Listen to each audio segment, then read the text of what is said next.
Much for coming in. When you look at the technology and actually the challenges going forward, what do you need to make this even better? Is it 100% foolproof at the moment?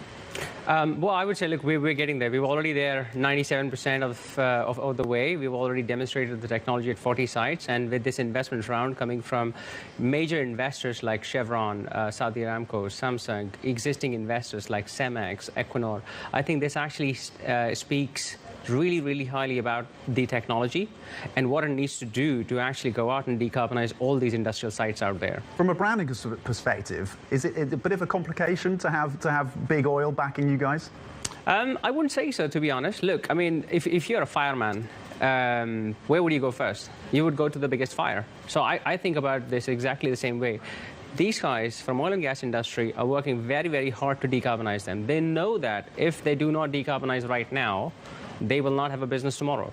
So I think it's a great opportunity out there. Aniruddha, what happens to this? So you capture it, and then what happens to it? Great question, Francine. So you can do a couple of things with carbon dioxide. You know, once you've extracted it from the smokestack of all these industrial emitters, you can either utilize the CO2, like we do in India. We produce a chemical which is used for producing carbon-neutral detergents. No. Or you could permanently lock it away underground. You can store it underground like natural gas was there for millions of years. So it's a permanent solution where you're removing the carbon dioxide and you're storing it there, you're locking it up there. And in the process, decarbonizing these facilities. So the technology's been around for a long time. For a long time. But the question is how you scale. So you've got the funding, you're 150 million. How do you scale from here? Great question, Tom. So I think from our side, we're actually trying to make it simpler. And like Francine said, we're trying to make it modular, flexible and scalable.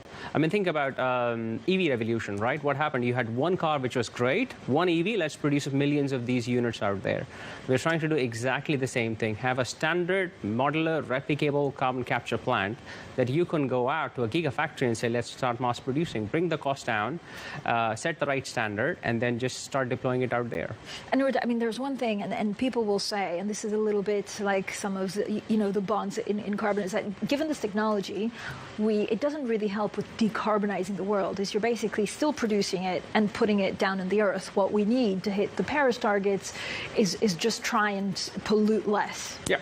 Is this a question that you get often from investors? Very, very often, to be honest. And I think, look, I say two things to that. One is we need everything we have in a portfolio to work to decarbonize. I mean, IEA has been very, very clear. International Energy Agency has been very clear. Look at Paris commitments. You need to do everything possible out there and do it at 100 times faster than that. So I think that's just one thing.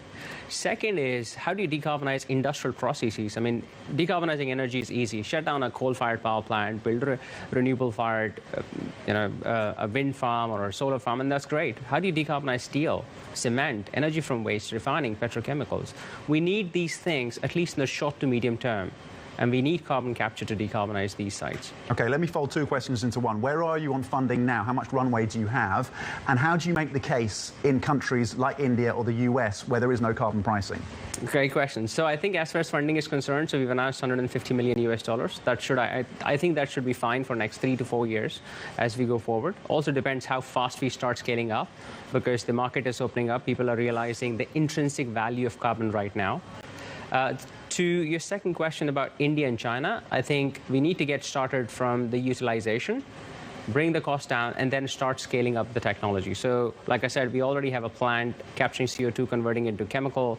2 quarters back, we started a plant with Tata Steel, India's largest steel producer, decarbonizing the steel production, world's first of its kind. We will be announcing another project this quarter.